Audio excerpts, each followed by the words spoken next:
ദൈവനാമത്തിന് മഹത്വമുണ്ടാകട്ടെ. ലോകരക്ഷിതാവും മാനവകുലത്തിന്റെ വീണ്ടെടുപ്പുകാരനുമായ യേശു ക്രിസ്തുവിന്റെ നിസ്തുല്യ നാമത്തിൽ എല്ലാ പ്രിയപ്പെട്ടവർക്കും എൻ്റെ സ്നേഹവന്ദനങ്ങളെ അറിയിക്കുന്നു. ഇന്ന് നാം ചിന്തിക്കാൻ പോകുന്ന ഒരു വേദഭാഗം വിശുദ്ധ മത്തായി സുവിശേഷം 5-ാം അധ്യായം അതിൻ്റെ 13-ാമത്തെ വേദഭാഗത്തിൽ നമ്മുടെ കർത്താവായിരിക്കുന്ന യേശു ക്രിസ്തു തൻ്റെ ചുറ്റിനും കടന്നു വന്നിരിക്കുന്ന ശിഷ്യന്മാരോടായി, കടന്നു വന്നിരിക്കുന്ന അനേക ആയിരക്കണക്കിന് പുരുഷാരത്തോടായി വിളിച്ചു പറഞ്ഞ ഒരു ഭാഗം ഇങ്ങനെയാണ്: നിങ്ങൾ ഭൂമിയുടെ ഉപ്പാകുന്നു. യേശു തൻ്റെ അടുക്കൽ കടന്നു വന്നിരിക്കുന്ന ഈ ആളുകളെ നോക്കി അവരെ പറ്റി പറയുകയാണ്, നിങ്ങൾ ഭൂമിയുടെ ഉപ്പാകുന്നു. ഇതിൻ്റെ പിമ്പിലുള്ള പശ്ചാത്തലത്തെ പറ്റി നമുക്കൊന്ന് ചിന്തിക്കാം. യഹൂദന്മാരായിരിക്കുന്ന ആളുകൾ അവരുടെ ഏറ്റവും വലിയ പുകഴ്ച എന്ന് പറയുന്നത് യെരൂശലേം ദേവാലയമാണ്. അതുകൊണ്ട് തന്നെ ഈ യെരൂശലേം ദേവാലയത്തിന് ഏതാണ്ട് 10 കിലോമീറ്റർക്ക് ഉള്ളിൽ താമസിക്കുന്ന ആളുകൾ അവർ തീർച്ചയായും ദേവാലയവുമായി ബന്ധപ്പെട്ട പൗരോഹിത്യ ശുശ്രൂഷകൾ ചെയ്യുന്ന ആളുകളായിരിക്കും. അവിടുത്തെ പുരോഹിതന്മാരോ, ലേവ്യരോ, പരീശന്മാരോ, സദൂക്യരോ, എരിവുകാരോ അല്ല അതുപോലെയുള്ളതായ ആധ്യാത്മിക നിലകളിൽ വളരെയധികം താല്പര്യത്തോടുകൂടെ കടന്നുപോയി വരുന്ന ആളുകളാണ് യെരൂശലേം ദേവാലയത്തിന്റെ ഏതാണ്ട് 8-10 കിലോമീറ്റർക്ക് ഉള്ളിൽ പാർക്കുന്നത് എന്ന് നമുക്ക് മനസ്സിലാക്കാൻ സാധിക്കും.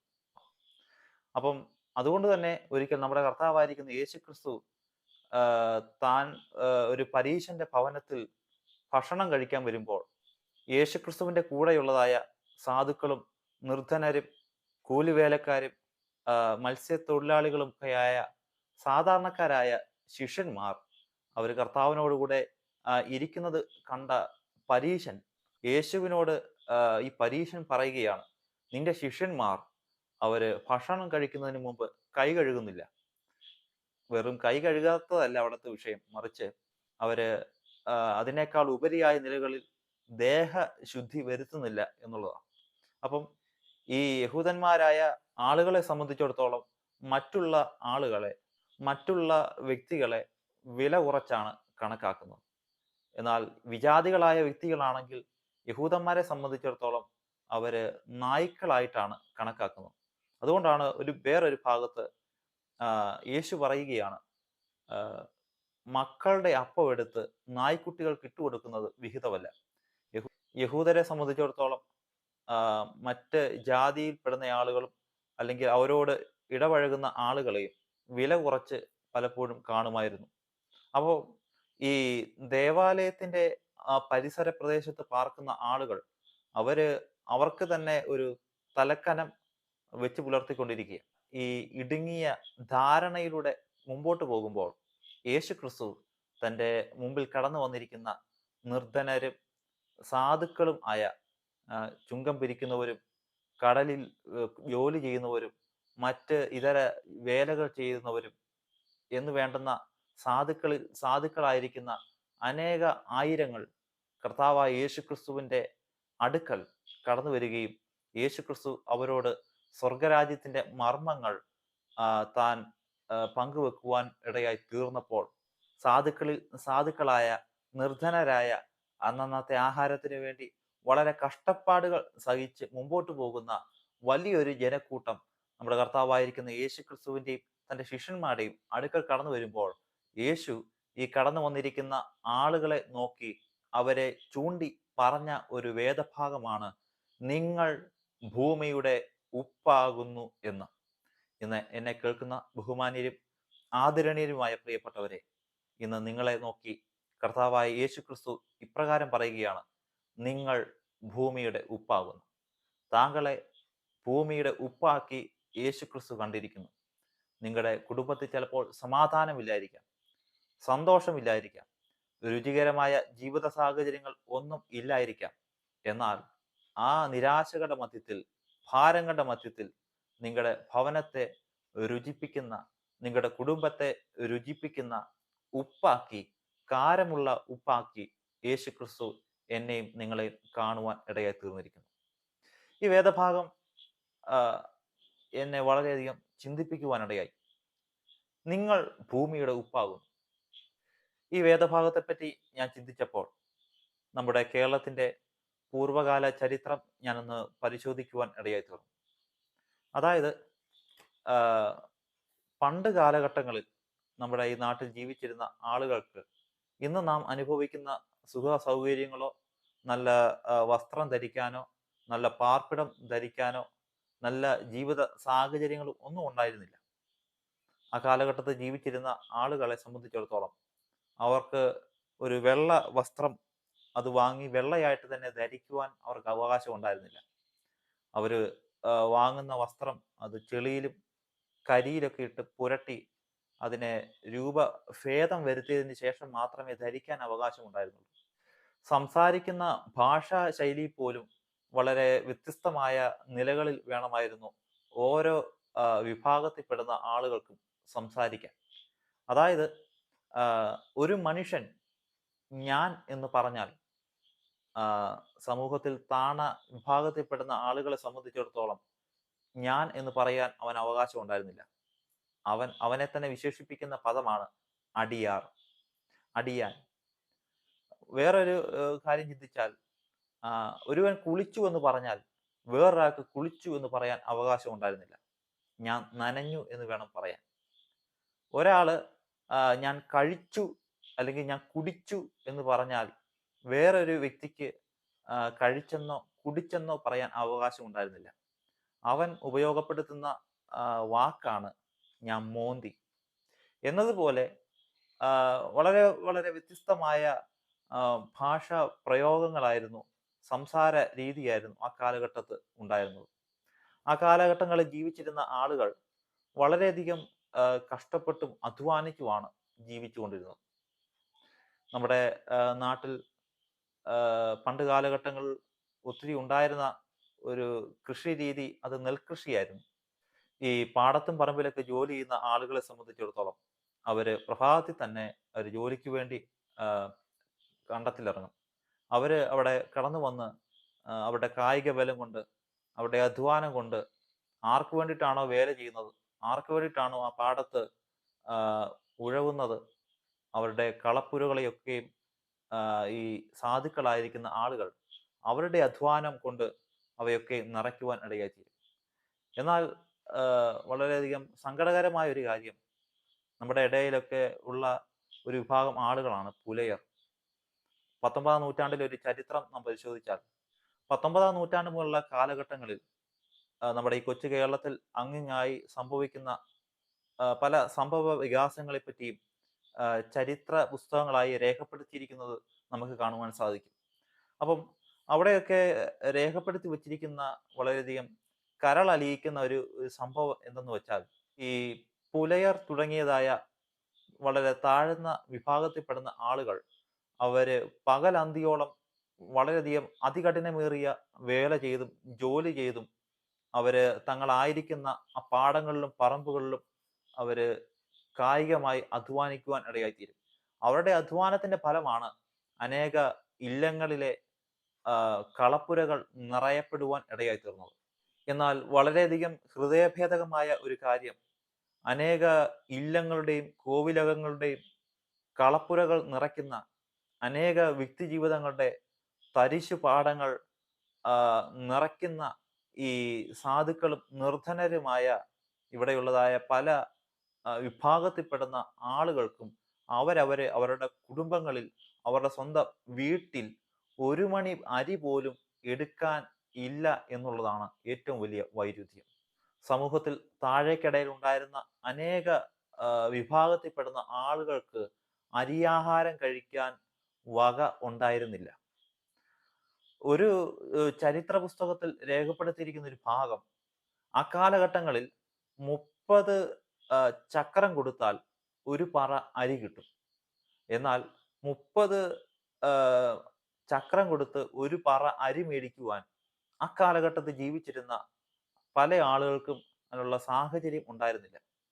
അതുകൊണ്ട് ഈ പാവങ്ങൾ എന്തോ ചെയ്യുന്നു വെച്ചാൽ അവര് 12 ചക്രത്തിന് ഒരു പറ നെല്ല് മേടിക്കും. ആ നെല്ല് അതവർ വീട്ടിൽ കൊണ്ടുവരും. അതവർ വീട്ടിൽ കൊണ്ടുവന്ന് അത് വറുത്ത് അത് അത് കുത്തിയാണ് അവരെ അരിയാക്കി എടുക്കുന്നത്. അപ്പം വളരെയധികം ബുദ്ധിമുട്ടുള്ള ഒരു കാര്യമാണ് ഈ അരിയാക്കി എടുക്കുക എന്നുള്ളത്. എന്നാൽ അവര് വേറെ നിവൃത്തിയില്ലാത്തത് കൊണ്ടും ഒരു പറ അരി വാങ്ങിച്ച് കൊണ്ടുപോകുവാനുള്ള സാഹചര്യവും സാമ്പത്തികവും സാധുക്കളായിരിക്കുന്ന ഈ ആളുകൾക്ക് ഇല്ലാത്തത് മുഖാന്തിരം അവര് ആ നെല്ല് കൊണ്ടുവന്ന് വറുത്ത് കുത്തിയാണ് അവര് കഞ്ഞി വെക്കുന്നത്. അപ്പം ആ ഒരു കാലഘട്ടങ്ങളിലാണ് ഈ പെന്തിക്കോസ്ത് എന്ന് പറയുന്ന വിഭാഗം രൂപം കൊള്ളുവാൻ ഇടയായിത്തീർന്നു. അപ്പം ആ കാലഘട്ടങ്ങളിൽ ജീവിച്ചിരുന്ന ആളുകൾ അവർ വലിയ കഷ്ടപ്പെട്ടും അധ്വാനിച്ചും ലഭിക്കുന്നതായ നന്മ സർവശക്തനായ കർത്താവിന്റെ സന്നിധിയിൽ ആരാധന കഴിക്കാൻ വേണ്ടി കടന്നു വരുമ്പോൾ സാധുക്കളും നിർധനരുമായ ഒന്നുമില്ലാത്ത ഈ പാവങ്ങളായ മനുഷ്യർ അവർ ദേവാലയത്തിൽ ആരാധനയ്ക്ക് വരുമ്പോൾ തങ്ങൾ വറുത്തു കുത്തി മാറ്റിവെച്ചിരിക്കുന്നതായ ഈ അരിയിൽ ഒരു പിടി അരി എടുത്ത് മാറ്റിവെക്കും. അങ്ങനെ മാറ്റിവെച്ചിരിക്കുന്ന ആ അരിക്ക് പറയുന്ന പേരാണ് പിടിയരി. അപ്പം ഞാൻ പറഞ്ഞതിന്റെ ഒരു സാരാംശം, ആ കാലഘട്ടത്തിൽ ജീവിച്ചിരുന്ന ആളുകൾ അവർക്ക് അരി മേടിക്കാൻ കാശില്ലാത്തത് കൊണ്ട് അവർ നെല്ല് വാങ്ങി, കുറഞ്ഞ വിലയ്ക്ക് നെല്ല് വാങ്ങി വറുത്ത് കുത്തി അത് കഞ്ഞി വെച്ച് തൻ്റെ കുഞ്ഞുങ്ങളെയൊക്കെ വിളിച്ചെഴുന്നേൽപ്പിച്ച് അവർക്ക് ഈ ആഹാരമൊക്കെ കൊടുക്കും. അപ്പം അവര് കുടിക്കുന്ന ആ കഞ്ഞിയിലുണ്ടല്ലോ ഒരു രുചിയും ഉണ്ടായിരുന്നില്ല. നല്ല കറിയോ നല്ല ആഹാരമോ ഒന്നും ആ കാലഘട്ടത്ത് ഉള്ള ആളുകൾ അനുഭവിക്കപ്പെടുവാൻ ഇടയായി തീർന്നിട്ടില്ല. അവരുടെ ആഹാരത്തിൽ ഒരല്പം പോലും രുചി ഉണ്ടായിരുന്നില്ലെന്നുള്ളതാണ്. അവർ കുടിക്കുന്ന ആ കഞ്ഞിക്കകത്ത് ഒരല്പം ഒരു രുചി പരത്തുന്നത് ഉപ്പായിരുന്നു. എന്നാൽ ഗതികേടെന്ന് പറയട്ടെ പ്രിയപ്പെട്ടവരെ, അക്കാലഘട്ടത്തിൽ ജീവിച്ചിരുന്ന ആളുകൾക്ക് ഉപ്പിനെ ഉപ്പെന്ന് വിളിക്കാൻ പോലും അവകാശം ഉണ്ടായിരുന്നില്ല. അതായത് ഉപ്പ് അവന് ഉപയോഗിക്കുന്നതിന് തടസ്സമൊന്നുമില്ല. എന്നാൽ അതായത് ഒരുവൻ കടയിൽ ചെന്ന് പീടികയിൽ ചെന്നിട്ട് അവന് ആ പണം കൊണ്ട് കൊടുത്ത് അവൻ അപ്പുറത്തോട്ട് മാറി നിൽക്കണം. അവൻ അവിടെ പോയി മാറി നിന്നിട്ട് അവൻ വിളിച്ചു പറയും, ഇവിടെ ഉപ്പാണ് ആവശ്യമെങ്കിൽ ഉപ്പിനെ ഉപ്പെന്ന് വിളിക്കാൻ അവകാശമില്ലാത്തത് കൊണ്ട് ഈ ആളുകൾ അവർണരായ ആളുകളെ സംബന്ധിച്ചിടത്തോളം അവര് ഉപ്പിനെ വിളിക്കുന്ന മറ്റൊരു പേരാണ് പുളിച്ചാടൻ. ഇവൻ അവിടെ ഇരുന്ന് പുളിച്ചാടൻ എന്ന് വിളിച്ചു പറയും. ഇത് കേൾക്കുമ്പം കടക്കാരന് മനസ്സിലാകും അവൻ ചോദിക്കുന്നത് ഉപ്പാണ്. ഉപ്പിനെയാണ് അവൻ പുളിച്ചാടൻ എന്ന് പറയുന്നത്.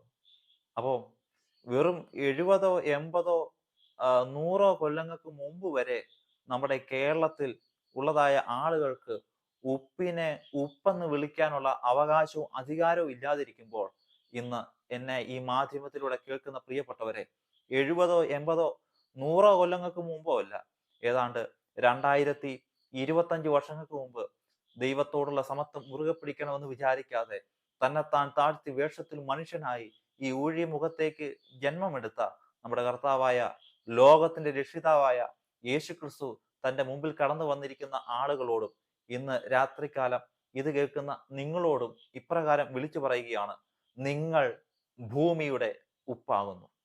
നമ്മെ ഓരോരുത്തരെയും യേശുക്രിസ്തു ലോകത്തെ രുചിപ്പിക്കുന്ന, സമൂഹത്തെ രുചിപ്പിക്കുന്ന, ഭവനത്തെ രുചിപ്പിക്കുന്ന, ഈ ഭൂമിയെ രുചിപ്പിക്കുന്ന ഉപ്പായി കണ്ടിരിക്കുന്നു. ഇന്ന് നിങ്ങളുടെ ജീവിതത്തിൽ സന്തോഷമില്ലാത്ത അനുഭവങ്ങളാണോ? സമാധാനമില്ലാത്ത അനുഭവങ്ങളാണോ? രുചികരമായ ജീവിത സാഹചര്യങ്ങൾ ഒക്കെ നഷ്ടപ്പെട്ടു പോയ അനുഭവങ്ങളാണോ? നിങ്ങളുടെ ഭവനത്തിലെ പ്രിയപ്പെട്ടവർ നിങ്ങളെ ദുഷിക്കുകയും പഴിക്കുകയും മാറ്റി നിർത്തുകയും ഒറ്റപ്പെടുത്തുകയും ചെയ്യുന്ന സാഹചര്യത്തിന്റെ മധ്യത്തിലൂടെയാണോ നിങ്ങൾ കടന്നു പോകുന്നത്? എന്നാൽ നിങ്ങളുടെ ഭവനത്തെ രുചിപ്പിക്കുവാനുള്ള ഒരു കാരമുള്ള ഉപ്പാക്കി യേശുക്രിസ്തു എന്നെയും നിങ്ങളെയും കണ്ടിരിക്കുന്നു. നമ്മെ ഓരോരുത്തരെയും കൊണ്ടാണ് നമ്മുടെ ഭവനങ്ങളെ രുചിപ്പിക്കുവാൻ ദൈവം ആഗ്രഹിക്കുന്നത്. ദൈവത്തെ അറിയുന്ന, കരയുന്ന, പ്രാർത്ഥിക്കുന്ന, ഉപവസിക്കുന്ന ഓരോ വ്യക്തി ജീവിതങ്ങളെയും സംബന്ധിച്ചിടത്തോളം യേശുക്രിസ്തു അവരെയൊക്കെയും ഒരു കാരമുള്ള ഉപ്പായി കണ്ടിരിക്കുന്നു. ഒരിക്കൽ യേശുക്രിസ്തുവും തന്റെ ശിഷ്യന്മാരും അവരൊരു പാതയിലൂടെ കടന്നു പോകുമ്പോൾ റോമൻ അധികാരിയായ ഒരു ശതാധിപൻ യേശുവിൻ്റെ അടുക്ക് കടന്നു വന്നിട്ട് കർത്താവിനോട് പറയുകയാണ്, എൻ്റെ ബാല്യക്കാരൻ അവൻ വളരെ ക്ഷീണാവസ്ഥയിലൂടെ കടന്നു പോകുന്നു എന്ന് യേശുവിനോട് പറയുവാനിടയായി തീർന്നു. അപ്പൊ ഇത് കേട്ട് കഴിഞ്ഞപ്പോൾ കർത്താവ് ആ ശതാധിപനോട് പറയുകയാണ്, ഞാൻ വന്നവനെ സൗഖ്യമാക്കും. ഞാൻ വന്നവനെ സൗഖ്യമാക്കുമെന്ന് യേശു ശതാധിപനോട് പറയുമ്പോൾ, ഈ ശതാധിപൻ യേശുക്രിസ്തുവിനോട് പറയുന്ന ഒരു ഭാഗം, കർത്താവെ, നീ എൻ്റെ പുരയ്ക്കകത്ത് വരാൻ ഞാൻ യോഗ്യനല്ല. അതുകൊണ്ട് നീ ഒരു വാക്ക് കൽപ്പിച്ചാൽ എൻ്റെ ബാല്യക്കാരന് സൗഖ്യം വരും എന്നവൻ പറഞ്ഞു. അപ്പം ഒരു യഹൂദനല്ലാത്ത യവനനായ ഒരു വ്യക്തി യേശുവിൻ്റെ ആ ഒരു വാക്കിന് ഇത്രയും പ്രാധാന്യം നൽകി എന്ന് കണ്ട കർത്താവ് തൻ്റെ ചുറ്റുപാടും നിൽക്കുന്ന ആളുകളെ അവരോട് പറയുകയാണ്, ഇസ്രായേലിൽ കൂടി ഇത്ര വലിയ വിശ്വാസം ഞാൻ കണ്ടിട്ടില്ല എന്ന് പറയുകയാണ്. അപ്പം യേശുക്രിസ്തുവിന്റെ അടുക്കൽ കടന്നു വന്ന ഈ ശതാധിപനെ കർത്താവ് ഒരു കാരമുള്ള ഉപ്പായി കാണുവാൻ ഇടയായി തീർന്നു. അവൻ മുഖാന്തിരം അവന്റെ ബാല്യക്കാരന് സൗഖ്യം ലഭിക്കുവാൻ ഇടയായി തീർന്നു. ഈ ശതാധിപൻ അവന്റെ ഭവനത്തിൽ കടന്നു ചെന്നപ്പോൾ തൻ്റെ ബാല്യക്കാരന് താൻ കർത്താവിനോട് സംസാരിച്ചു കൊണ്ടിരുന്ന നിമിഷം തന്നെ സൗഖ്യം ലഭിച്ചു, തൻ്റെ ഭവനത്തിൽ സൗഖ്യം ലഭിച്ചു എന്ന് ഈ വ്യക്തിക്ക് മനസ്സിലാകുവാൻ ഇടയായി തീർന്നു. അപ്പൊ ഞാൻ പറഞ്ഞു വന്നത് സാരം, ഈ മനുഷ്യനെ യേശുക്രിസ്തു കാരമുള്ള ഒരു ഉപ്പായി കാണുവാൻ ഇടയായി തീർന്നു. അവൻ യേശുവിൽ വിശ്വസിച്ചത് കൊണ്ട് അവൻ ഏത് വിഷയവുമായി ബന്ധപ്പെട്ടാണ് കർത്താവിൻ്റെ അടുക്കൽ കടന്നു വന്നത്, ആ വിഷയത്തിന് പൂർണ്ണ പരിഹാരം ലഭിക്കുവാൻ ഇടയായി തീർന്നെങ്കിൽ ഇന്ന് എന്നെ കേൾക്കുന്ന ബഹുമാന്യരും ആദരണീയരുമായ പ്രിയപ്പെട്ടവരെ, നിങ്ങളുടെ ജീവിതത്തിലും നഷ്ടപ്പെട്ടു പോയ രുചികരമായ ജീവിത സാഹചര്യങ്ങളെ തിരികെ തരുവാൻ യേശുക്രിസ്തുവിന് സാധിക്കും. നിങ്ങൾ മുഖാന്തരമാണ് നിങ്ങളുടെ ഭവനം അനുഗ്രഹിക്കപ്പെടാൻ പോകുന്നത്. നിങ്ങളുടെ ഭവനം അനുഗ്രഹിക്കപ്പെടാൻ പോകുന്നത് താങ്കൾ മുഖാന്തരമാണ്. എന്നെ കൊണ്ട് ആർക്കും ഉപകാരം ഉണ്ടാകുകയില്ലെന്നും ഒരു അഭിവൃദ്ധി എന്നിലൂടെ സംഭവിക്കുകയില്ല എന്നും ആരെങ്കിലും വിചാരിച്ച് ഭാരപ്പെട്ട് നിരാശപ്പെട്ടും കഴിയുന്നുണ്ടെങ്കിൽ, നിങ്ങളുടെ ഭവനത്തെ രുചിപ്പിക്കുവാൻ, നിങ്ങളുടെ പ്രിയപ്പെട്ടവർക്ക് സ്വാതന്ത്ര്യം നൽകി കൊടുക്കുവാൻ, അവർക്ക് ആവശ്യമാകുന്ന മുഖാന്തരങ്ങൾ ഒരുക്കി കൊടുക്കുവാൻ, നിങ്ങളെ പ്രതീക്ഷയോടെ പ്രത്യാശയോടെ കാത്തിരിക്കുന്ന ആളുകൾക്ക് അവരുടെ പ്രത്യാശയ്ക്ക് ഭംഗം വരുത്താതെ അവരെ വഴി നടത്തുവാൻ, അവർക്ക് ആവശ്യമാകുന്ന സകല മുഖാന്തരങ്ങളും ഒരുക്കി കൊടുത്ത് മറ്റുള്ളവരെ വഴി നടത്തുന്ന ഒരു വ്യക്തിയാക്കി കർത്താവിന് നിങ്ങളെ രൂപാന്തരപ്പെടുത്തുവാൻ സാധിക്കും. നിങ്ങളുടെ ജീവിതത്തിൽ സന്തോഷവും സമാധാനവും അറ്റുപോയിരിക്കുന്ന അനുഭവങ്ങളാണ് ഉള്ളത്. എന്നെക്കൊണ്ട് ആർക്കും ഉപയോഗപ്പെടുവാൻ സാധിക്കത്തില്ല, എന്നെക്കൊണ്ട് ആർക്കും 10 പൈസയുടെ ഉപകാരം ഉണ്ടാകുകയില്ല എന്ന് വിചാരിച്ച് ഭാരപ്പെട്ട് ഭവനത്തിന്റെ അകത്തളങ്ങളിൽ ഒതുങ്ങിക്കൂടുന്ന വ്യക്തിയാണോ താങ്കൾ? എന്നാൽ ഇന്ന് രാത്രികാലം ഈ യേശുക്രിസ്തുവിന് നിങ്ങളെ രുചികരമായ, ഭൂമിയെ രുചിപ്പിക്കുന്ന, കുടുംബത്തെ രുചിപ്പിക്കുന്ന, സമൂഹത്തെ രുചിപ്പിക്കുന്ന, നാം ആയിരിക്കുന്ന മേഖലകളിൽ നമ്മളെ പ്രാഗൽഭ്യമുള്ളവരാക്കി തീർക്കുന്ന, രൂപാന്തരം വരുത്തുന്ന യേശുക്രിസ്തുവിന്റെ സന്നിധിയിൽ നിങ്ങളെ തന്നെ സമർപ്പിച്ചാൽ, നിങ്ങളെ മറ്റുള്ളവർക്ക് ഉപയോഗപ്പെടുന്ന വിധത്തിൽ ഭൂമിയെ രുചിപ്പിക്കുന്ന ഉപ്പാക്കി രൂപാന്തരം വരുത്തുവാൻ യേശുക്രിസ്തുവിന് സാധിക്കും. ഇന്ന് ഈ മാധ്യമത്തിലൂടെ എന്നെ കാണുകയും കേൾക്കുകയും ചെയ്യുന്ന പ്രിയപ്പെട്ടവരെ, നിങ്ങളെയും എന്നെയും നമ്മെ എല്ലാവരെയും യേശുക്രിസ്തു ഈ ഭൂമിയുടെ ഉപ്പായി കണ്ടിരിക്കുന്നു. അതുകൊണ്ട് ആ കർത്താവിൻ്റെ സന്നിധിയിൽ സമ്പൂർണമായി ഏൽപ്പിക്കാൻ ദൈവമായ കർത്താവ് നമ്മെ സഹായിക്കുമാറാകട്ടെ. ഇവിടെ നാം ചിന്തിച്ച ഈ വേദഭാഗത്തെ പറ്റിയൊക്കെയുള്ളതായ നിങ്ങളുടെ അഭിപ്രായവും നിർദ്ദേശവും കമൻ്റായിട്ട് രേഖപ്പെടുത്തുക. ദൈവം നമ്മെ ഓരോരുത്തരെയും ധാരാളമായി അനുഗ്രഹിക്കുമാറാകട്ടെ.